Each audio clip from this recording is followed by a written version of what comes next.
potentially you could go to school, get a degree in underwater basket weaving, come out of college, expect to easily make $60,000 a year and do just about anything just because you had that piece of paper saying, look at me, I did a 4-year degree. And coming out of college, it became very apparent to me that none of that was reality. You're listening to the Real Estate Sessions, and I'm your host, Bill Risser. With nearly 25 years in the real estate business, I love to interview industry leaders, up-and-comers, and really anyone with a story to tell. It's the stories that led my guests to a career in the real estate world that drives me in my 10th year and over 400 episodes of the podcast. And now, I hope you enjoy the next journey. Hi, everybody. Welcome to episode 410 of the Real Estate Sessions podcast. As always, thank you so much for tuning in. Thank you so much for telling a friend. Today, we have something a little different, a little unique, a little artsy. Yeah, I'm going to be talking to Vanessa LeVesque.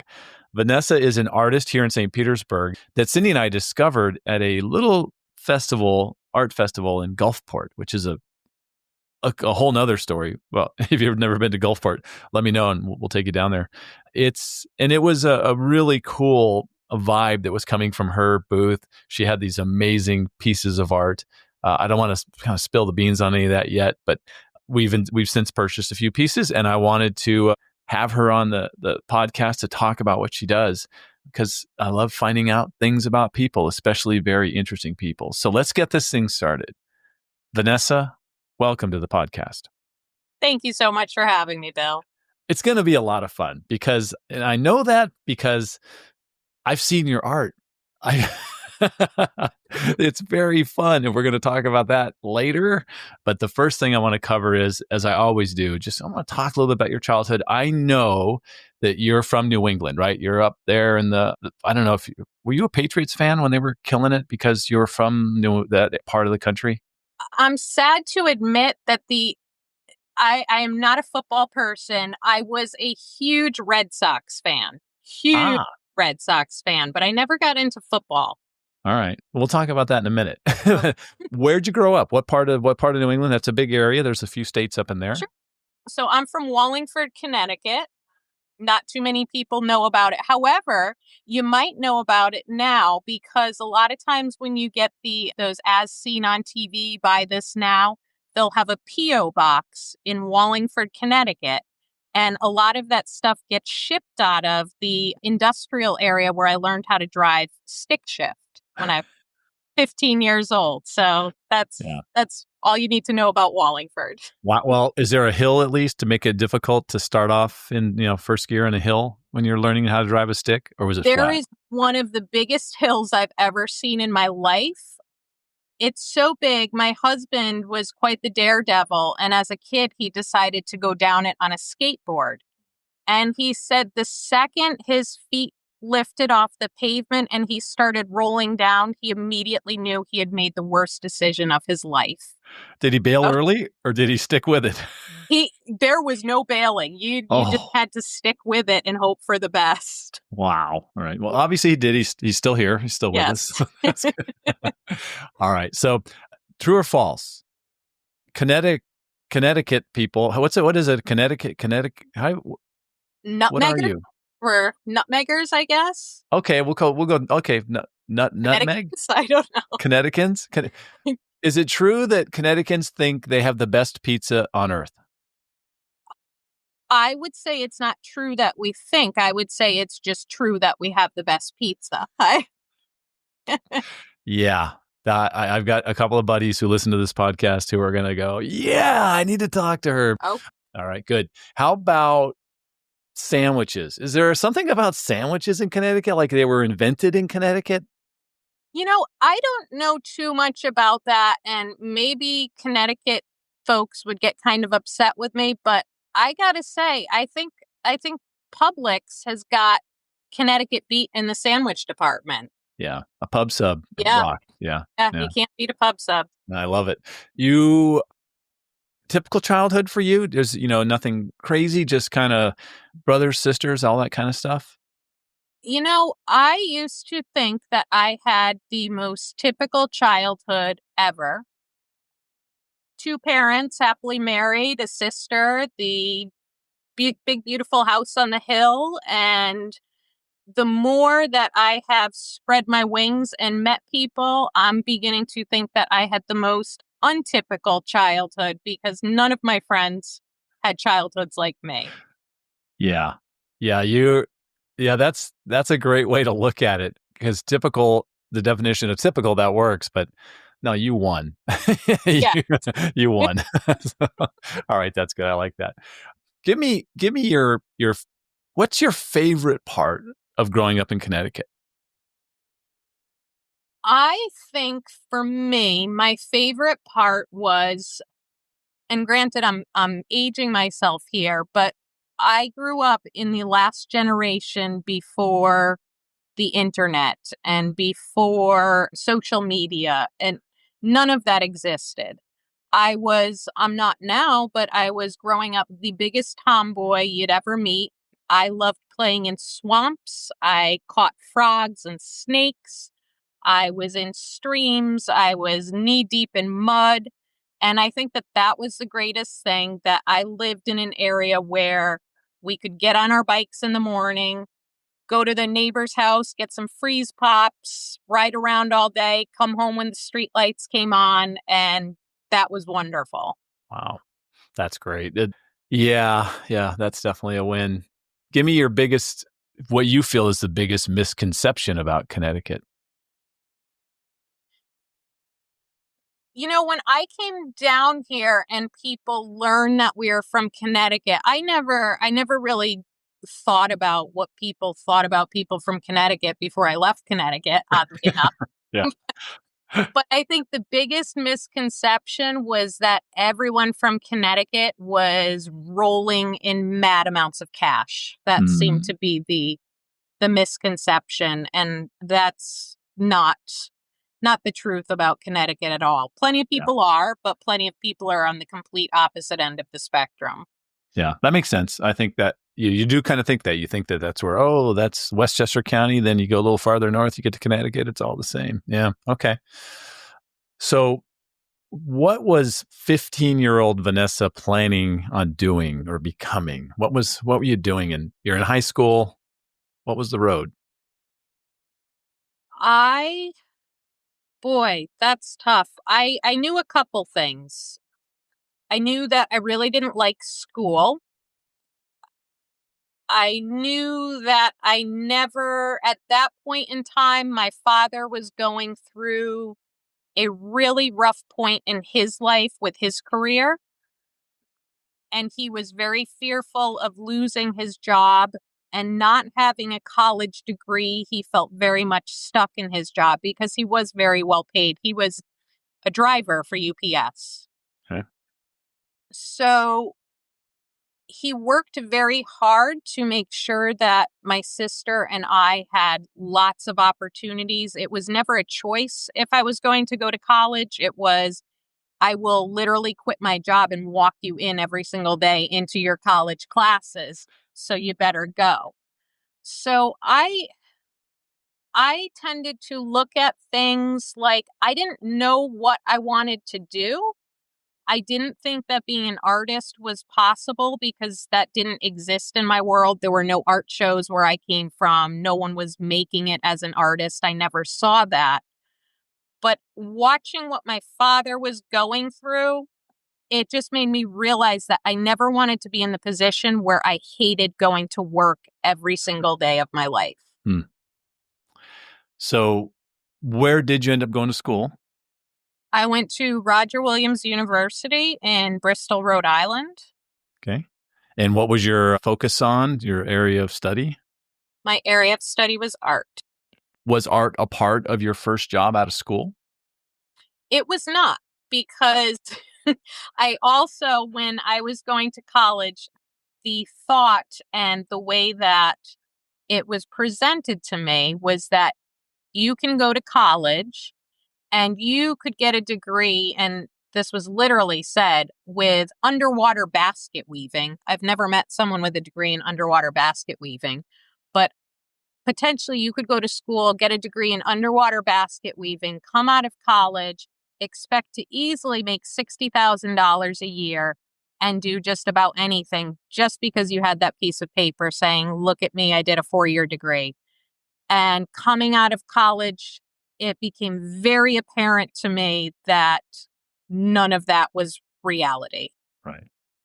So what did you end up doing? What was the first gig for Vanessa? It was, you laugh at this one. I sold it, the most uncreative job that an artist could ever have. I did customer service on the phone for a company that sold valve tags, pipe markers, road signs, construction safety equipment. It was a horrible, horrible job.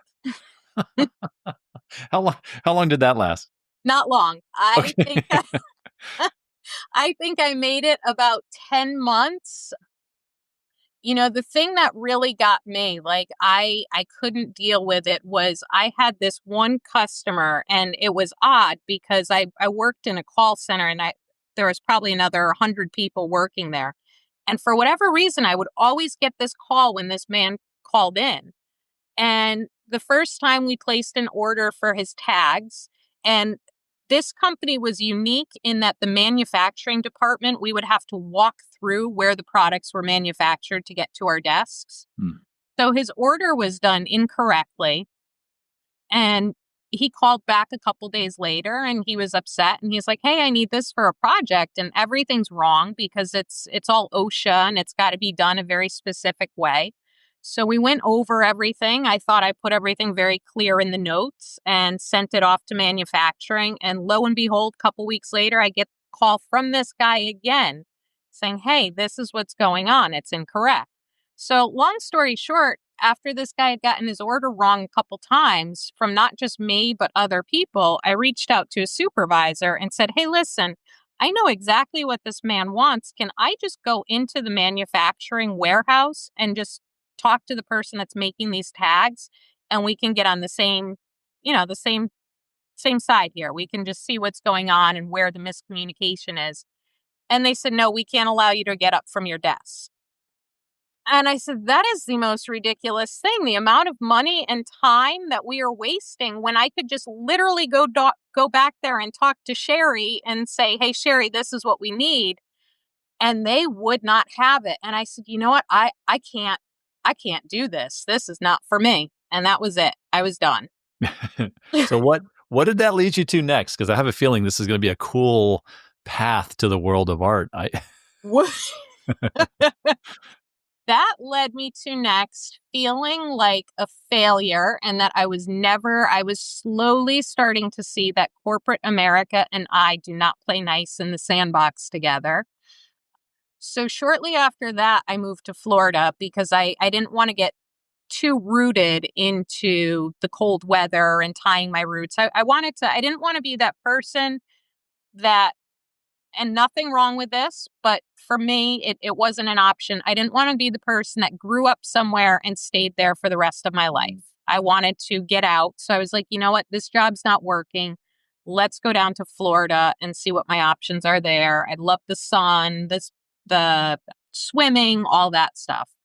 So I came down here, had no direction, didn't know where I wanted to go. And I started waitressing because it was, I was a good waitress. It was a safe bet, paid the bills. And over time, I ended up getting like little creative jobs here and there in addition to the waitressing. I eventually ended up taking an artist in residence program at a pottery studio because when I was in college, I had taken some pottery courses, really liked it. Really enjoyed that, but quickly realized I have a lot of neurodivergent issues, and one of them being textures. So it was really hard to be a potter when you can't touch the clay because it bothers you so much. Okay. But it got me into the art community down here, and what ultimately wound up getting me, because after that, I ended up working for a publishing company. My boss ended up being a complete lunatic, so that didn't work out, but that's a whole nother story. And just a couple other things. An accounting firm. I really enjoyed bookkeeping, but again, I was absolutely miserable. I never liked what I was doing. And finally, the thing that really got me into the arts was I ended up getting into a horrific car accident. It was really, really bad. And it was so bad that I could no longer work for the accounting firm because Mm. to sit and move my neck, it was just bad. So I ended up having to quit that job. I was doing tons of physical therapy for like a good 18 months. And it got to the point that I needed to get out of bed. I needed to work, but I needed something that was very flexible. And one of my friends that I had met at the clay studio, whom I'm still very close with, she was working at one of the paint and sip places. And she said, "Why don't you just work there? They pay really well. It's part time. You basically choose your own hours." And at that point, I was not a painter. I hated painting, to be honest, but I was good enough as an artist that I was like, I can teach the general public, and got into that. And that's kind of how I got into the arts. Wow. By the way, my wife calls it, I think it's more paint and guzzle because there's no sipping going on there. That's very true. And you can tell at the end of the class who's been guzzling and who's been sipping when you look at the painting. Oh my God. There's a great story. I'll give you the real Cliff Note version, but her and her friend Natalie in Scottsdale at a paint place. There were the 3 margaritas at the Mexican place next door before they got in. Then there was the wine, and it's Starry, Starry Night. Vincent Van Gogh.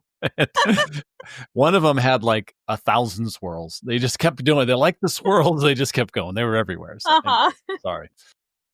I want to, you and I have had conversations, and I know that you're ready to make the next move, right? So you got here, and we're going to talk a lot about that. But and this this is the little real estate part of the Real Estate Sessions podcast right here, right? You're currently fixing up your home like any good seller should do, right? Getting all the Right. things ready for the maximum amount of money you can get. And but to talk about that part of what you told me why you're doing this. You have kind of a schedule that you're on, and this is Right. time. This is your Right. time. So there are so many reasons for the move. One of them being a big one with all of the hurricanes and everything that we had. It got way too close for comfort. We're in flood zone A.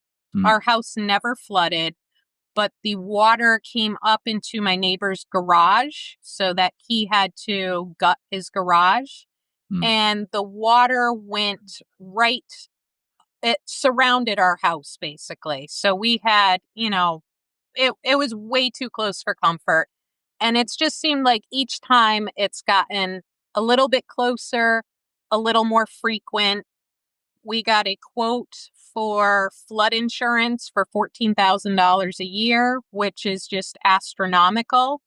We bought our house initially under what we could afford because we just wanted to make sure that it was always affordable. And since we've bought, our mortgage has more than doubled, and it's in insurance. So we're essentially paying on our house what we would if we bought a house 4 times as much as our house. Wow. And Yeah. it's just it feels like we're constantly clawing. No matter how far we get ahead, well, costs go up, and it's just enough is enough. Yeah. So many reasons, but that was a big one. Yeah. And you're leaving the sunshine to go where? Well, when I do stuff, I never do stuff in the middle. I have to go big or go home kind of deal. Mm-hmm. And I decided if we're going from the weather, because it's also, I love being outside, and I've gotten to the point, I don't know if with, just how I am or whatever, but I can't tolerate the heat anymore. It's just gotten to me. Mm-hmm. So in my grand scheme of things, I thought, well, let's go to the complete opposite end of the spectrum and do it with the cold. We've got 3 kids. They've never seen the seasons change. They've never seen the snow. So my husband and I decided to make this move, and he said, I'm willing to go anywhere in the country as long as we have a house that we love and a good area for the kids.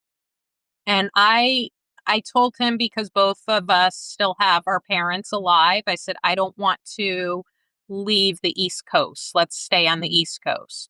So we kind of started looking, and for whatever reason, we ended up going with New York, and we grabbed the snowfall map and looked at the snowiest places in New York. And now that's where we're looking to move. So, can I assume there's lake effect snow where you're going to be living? Oh Probably, my goodness, that would be such a good assumption on your part. because I know that's where all the snow is. Yeah. Yep. Oh my gosh. Okay. Good. So, good. Let's talk art. Okay. I can't wait. My wife and I saw you for the first time in Gulfport. You were Yeah. at that cool. It was a cool little show. It was really neat, and we saw. Trying to think of the one that we got for our son. Oh yeah, I do, but I probably won't mention it here. But I was laughing. I was showing my wife Cindy, and we had a blast. And so that was our first purchase from you. We shipped it to Kevin. He loves it. I think you've met Kevin because Kevin and Yes. Sarah Yeah. came by another show, right? So, Yeah. and I know you're going to be you're going to be here in St. Pete in the month of February, or yeah, it's in February. Shop Localtopia. Localtopia. That's it. Yeah. Localtopia. Yep. Local, yeah, that's a great show. It's massive. There's all Yeah. kinds of. I usually get a couple T-shirts from the same vendor every year. I know Okay. he's probably working somewhere here in St. Pete, but I don't know why I wait till Localtopia to do it. But so let's talk about your art. When you talked about the pottery, it made sense to me because there's three dimensions to what you do. It's not just a canvas and something. It's really cool, the layers and levels, and I don't know what you call finding the right size jar to catch urine and making it a. I'm just saying, right? Am I right there? So talk about what was that driving force for you? What made you think about the way you create your pieces, the use of resin, which is super cool, and then you do all kinds of different things. The way that I create now, I never went out with the intention that I'm going to be an artist and this is what I'm going to create. It was a very organic journey. Part of it is in all of this, I like to refer to myself as a recovering people pleaser, because I spent pretty much the majority of my entire adult life with the mindset that I need to go and get a job and put in my 30 years and get that pension and do everything the way that I was raised to do everything. And that never worked out for me. I always felt like a failure. I never felt any type of gratification. And I'm not saying most people go off and skip to work every day, but I also felt like I shouldn't want to throw myself in front of a bus every day on my way to work. And that's Right. where I was at. So even when it came time to go into the art and pursue this desire to create, when I first started, I approached it with, well, what would most people like me to create? Mm. And so I started painting landscapes because I'm like, everybody likes landscapes. It just felt safe. But boy, I never sat down thinking, oh, I'm excited to paint this. I still stand by what I created. I think I made some really beautiful pieces. I still have some of them hanging up in my house, but it never felt right. And I ended up having this idea, oddly enough, when the pandemic was happening. It seemed like America kind of got into the Netflix binging, and the big thing was the Tiger King series. Oh That boy. ridiculous, Yes. absolutely Right here in Tampa, ridiculous show. Florida. Beautiful. Yeah. So I had watched that series, and just like everybody else, what the hell is going on? What am I watching here? And everybody was talking about it because we had nothing else to do. And one day I was sitting there and I just had the thought that wouldn't it be funny if I painted Joe Exotic and his husband as the American Gothic painting? But instead of American Gothic, it's American Exotic. And I felt like it was a little bit of a social commentary on the craziness in America and what we were doing. And I was like, yeah, this is weird. This is ridiculous, but I'm going to paint this. And I don't know who the hell would want this because here's this guy with his AR-15 and pitchfork and his glittered vest. And it was the most ridiculous thing I've ever painted. And it sold immediately, like immediately. And I just remember looking at it and just having this, it was ridiculous, but like this sense of pride for this was clever and it was fun. And I even looked and nobody else had ever done it. And I was like, okay, this is kind of fun. And then I started allowing myself to do more of this weird stuff. And people responded to it. It resonated with Yeah. people.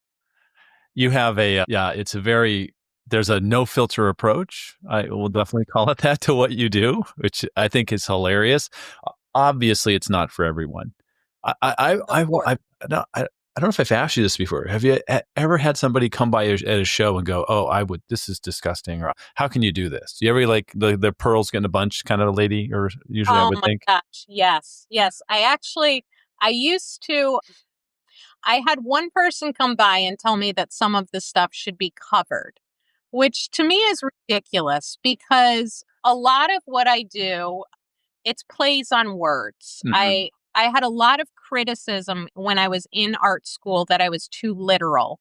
And I think a lot of that there's neurodivergence, that's just how my brain works. I have two children on the autism spectrum, and you cannot use figures of speech with them because they don't get it. Everything is very literal. Mhm. And so I really embrace that. And a lot of what I try and do, it's just how I see the world, social commentary. It's not trying to be offensive for the sake of being offensive. It's salty sweet, it's playful, it's sugary. It's let's look at things a little different.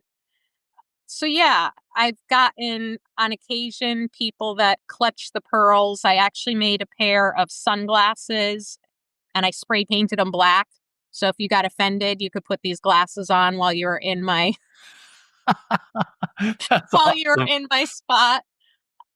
But it was weird because I think one time I had someone come into my tent, and this was during a show, and I had a painting of a wet kitty cat, and you can use your imagination with what that was titled. Sure. And he was looking at it and a couple other pieces, and he goes, "What's your most offensive piece here?" Like you could tell this guy was very antagonistic. Mm. And I said, "Well, I don't really find anything offensive." I said, You can see it." And he's like, "Yeah, but I want to know what you find the most offensive because I'm interested in it." And I just thought, I'm not here trying to be offensive. This is just me. So his art was not, or my art was not for him, and that's okay. But yeah, aside from that, the only other thing I've ever had, which I thought was very weird, was an older man came by me and did the sign of the cross as if I was the Antichrist. Nice. You got to catch that on video next time. You got to be ready. So we have a couple pieces now hanging here, Uh-huh. which is awesome. But my favorite, and as soon as I saw it, I knew I had to have it because one of the things I guess I can almost say preach or really talk to our sales teams about, because my role in sales enablement is to make sure that they have the right tools to be successful. I think, that being curious about other people and listening, with intent and really understanding what they need is a way to maybe get them to use our services as opposed to having a pitch and just burying them in stuff. And so I talk about curiosity all the time. In fact, it was just a couple episodes ago, I talked about curiosity and building relationships, how you make it better. And so just so people know why I'm going down this path is Curious George was in my childhood. That's really dating me. Might have been, yeah, it was in my childhood. So you created a piece called Furious George, Right. and the Cowboys hat's there with a lot of blood. So Right. it was awesome. So right away, yeah, we got to do what people get to do with you because you have a couple of emails that go out a week. You blog regularly on a website, and those are Yep. great things because you keep us in the loop on what's going on. You'll have Right. little shots of something showing you little hints. And so I was able to acquire that one before it even was finished. It was great. Right. So yeah, Right. yeah. If people want to see what you're doing, let's make sure we're saying where they should go. What are the places they should go to see that stuff, and how do they get onto your email list and all that? It's probably all the same place. Right. I would say the best place, I need to get better about regularly posting on Instagram. I tend to when I get myself there, I do a lot of like process videos, things like that, explaining things, and people tend to enjoy that. So if you're looking to see video, time-lapse video of painting in the process, that's a great spot to go. And my username is Vanessa Vanessa LeVesque Luhvek. So it's Yeah. at Vanessa LeVesque. That's me on Instagram. But I'm much better about my newsletter that has become, it's weird because when I started doing that, I hated doing it and it felt like pulling teeth. And now I feel like I'm walking outside with no clothes on when I don't write my newsletter. Like it just doesn't, it feels like something I need to do. Or I shouldn't say need to, I want to do it. I enjoy it. So my newsletter, if you subscribe to that, that's on my website. It's Levesque, Luhvek.com. And as soon as you go on to my website, you get a little prompt if you want to subscribe to my email.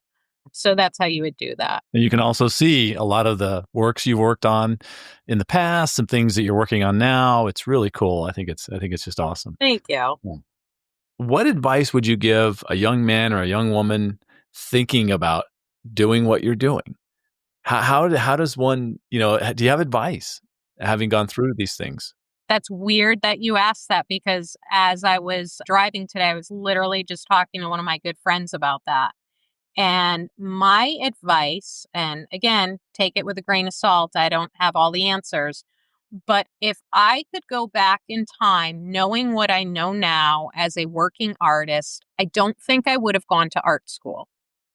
I think that I would have been in a better spot had I gone to school for business and or marketing. Mm. So maybe a major in business with a minor in marketing or vice versa. I truly believe that we're at a time in this point in history or current or whatever that art is so accessible to anyone, and even learning how to do different things, you can just hop onto YouTube and figure out whatever the heck you want to figure out with your art.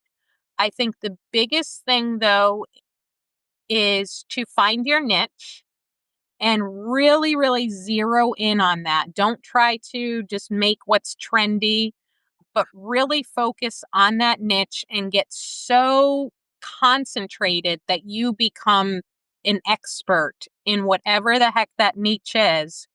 And people are going to seek that out. So my advice would be art school or not, take that with a grain of salt. Yes, it's great. Yes, you learn a lot, but there's plenty of self-taught artists that are amazing. Yeah. And then maybe some business and marketing because I don't feel that you really get that in art school. I love the way you put that. The friend of mine from Connecticut, Anthony, a guy I play golf with every Sunday, one of his beliefs, and he's a realtor, is that all he really needs is a small, viable audience. Yeah. And that's what you need. If you're going to do a niche, you don't need to go have millions of people. You need hundreds who like what you do. I mean, right? And it ultimately, yeah. So it's pretty cool. Wow, that's great.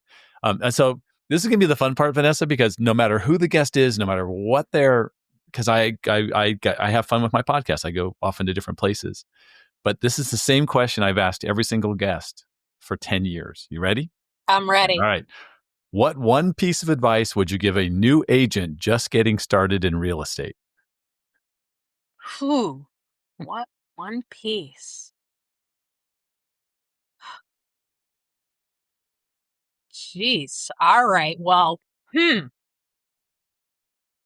I guess like anything, I would say to know why you're going into it and what your goals are for going into it, and not just making wads of cash, but just remembering why you're starting. I think with anything that you can get into, you can go in with, I'm going to help people and I'm going to do this and I'm going to do that.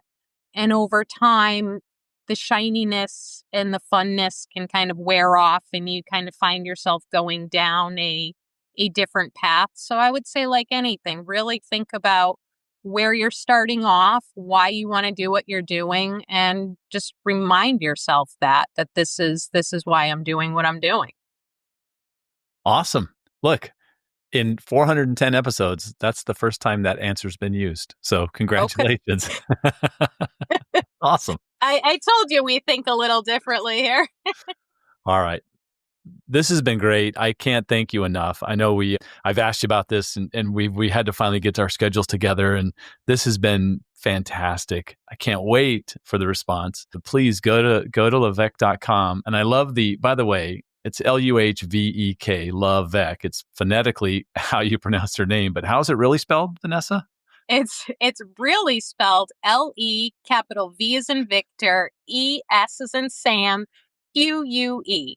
Yes. And I figured no one can pronounce it, no one can spell it, no one will ever get to my damn website. So here we go. Yeah, LeVesque. So go check it out. Thanks again, Vanessa. This has been great. Thank you so much, Bill. Always great to talk to you. Thank you. Thank you for listening to the Real Estate Sessions. Please head over to ratethispodcast.com/RE sessions to leave a review or a rating, and subscribe to the Real Estate Sessions podcast at your favorite podcast listening app.